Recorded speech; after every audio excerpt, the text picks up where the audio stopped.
되었다는 것이죠.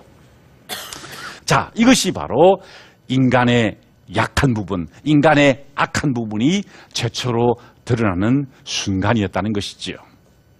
이러한 인간의 한계가 발견됨으로써 어떻게 보면 인간의 또 다른 측면이 르네상스 이전의 중세시대에 발견되었다는 거죠. 그 의미에서 어떻게 보면 이 아우구스티누스는요, 중세의 밤하늘을 밝힌 별이었다는 것이죠. 왜?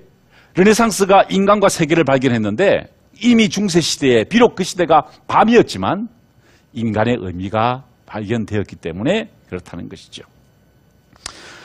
르네상스는요, 인문주의 운동과 함께 이제 궤적을 같이 하게 됩니다. 이건 제가 이제 다음 시간에 제가 강의를 해드릴 내용인데요. 인문학, 요즘 뭐 인문학이 대세고 우리 이번 강연 시리즈의 제목도 인문의 시대라고 제목을 잡고 있는데요. 인문학이 대세입니다. 근데 그 인문학이라는 단어, 스투디아 후마니타티스라는 개념은 누가 만들었느냐? 페트라르카라는 사람이 만들었어요. 그런데 이 페트라르카가 어떻게 그 인문학이라는 개념을 발견하게 되느냐? 그 배경을 보면은요, 여기에서 역시 아우구스티누스가 나온다는 것입니다. 여기가 어디냐면요, 몽빵두라는 산입니다. 제가 말씀을 잘못 드린 것 같아요. 몽은 산이니까 몽빵두입니다. 몽빵두 산이 아니고요. 빵두산이죠. 빵두산. 어디냐면은 프랑스 남부의 프로방스 지방에 있어요. 아비뇽이라는 도시에서 한 1시간 반 정도 차를 몰고 북서쪽으로 올라가면은요. 북동쪽이군요. 올라가면은 이 산이 있는데요.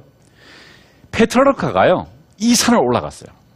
이 산에 올라가서, 저 꼭대기에 올라가서 뭘 했느냐? 바로 아우구스티누스의 책을 읽었다는 것입니다. 자, 이게 올라왔어요. 이게 올라온 사진입니다. 여기서 이제 책을 읽었는데요.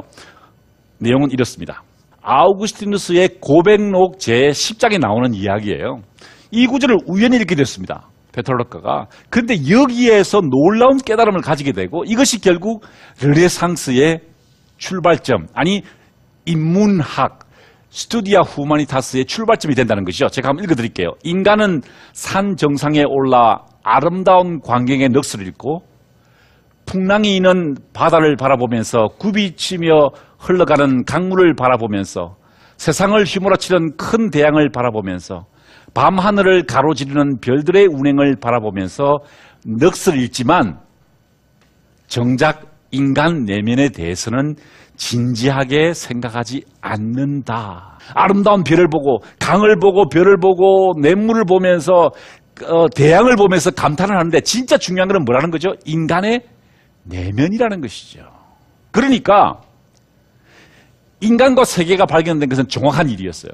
그죠? 르네상스 시대에. 그런데 그 발견되는 그 배경에는 보시는 것처럼 아우구스티누스가 있었다는 거죠. 이것이 바로 르네상스의 여명을 밝히게 되었다는 것입니다. 여기 보이는 이 아름다운 비너스의 몸, 이 몸이 바로 그 인간의 솔직한 부분을 드러내고, 여러분 중세시대나 다른 시대는 인간의 몸을 저렇게 완전히 드러내지 않죠. 그렇죠? 왜 저렇게 인간의 몸을 완전히 드러냈을까요? 바로 인간의 본성을 보자는 것이었습니다. 인간의 본성. 뭘까요? 긍정적인 면과 부정적인 면, 가능성과 불가능성, 그죠? 이성적 사고를 통해서 합리적으로 판단할 수 있는 그 능력과 더불어서 동시에 존재하는 욕망의 지배를 받고요, 죄의 굴레에 속해 수밖에 없는 우리 인간의 한계를 드러냄으로써 이제 중세시대의 르네상스의 빛이, 비록 그것이 태양처럼 밝게 빛나지 않았지만 은은한 달빛처럼, 아니 찬란히 빛나는 신라처럼 빛나는, 아니 이 별을 표현할 때 어떻게 표현해야 돼요? 총총히 빛나는? 하여튼 그런 어떤 아름답게 빛나는 별의 모습으로, 그렇죠? 아름답게 빛나는 별의 모습으로 르네상스의 여명이 되었다는 것입니다. 자, 이제 두 번째 인물입니다. 토마스 아퀴나스입니다. 생긴 게 조금 부담스럽게 생겼다는 느낌이 듭니다. 이분의 별명은요, 벙어리 황소였습니다. 벙어리 황소. 영어로 dumb ox라고 그랬네요. 생긴 게 조금 비대했고요. 생긴 게 좀 이렇게 약간 부담스러운 얼굴이었습니다만은 이분의 엄청난 공헌이 있는데요. 사실 중세를 정리하고 새로운 시대를 여는 어떤 교두보 역할을 했는데 그 중에서 우리가 꼭 기억해야 될 것, 우리가 르네상스를 공부하면서 꼭 기억해야 될 것은 이분이 바로 세계를 발견했다는 것입니다. 이곳에서 태어났습니다. 로카세카, 마른 돌 뭐 이런 뜻인데요. 나폴리, 로마에서 나폴리로 내려가다 보면은 거의 다 왔어요. 카푸아 조금 못 가서 보면은 이 도시가 있습니다. 산악 마을인데요. 태어났습니다. 귀족 가문의 출신이었습니다. 몬테카지노라고요. 역시 나폴리로 가다 보면은 왼쪽으로 고속도로에서 보면은 이렇게 높은 산에 이 수도원이 있는데요. 이 수도원, 그러니까 베네딕토 수도원에서 기초 교육을 받게 됩니다. 베네딕토 수도회에 소속됐다는 말은 뭐 이걸 정확하게 반드시 그렇다라고 말씀드릴 수는 없지만 귀족 가문이었다는 것을 상징합니다. 왜냐하면 베네딕토 수도회는 역사와 전통을 자랑하고요. 주로 귀족 가문들이 자신의 자녀들을 보내는 그런 수도회였어요.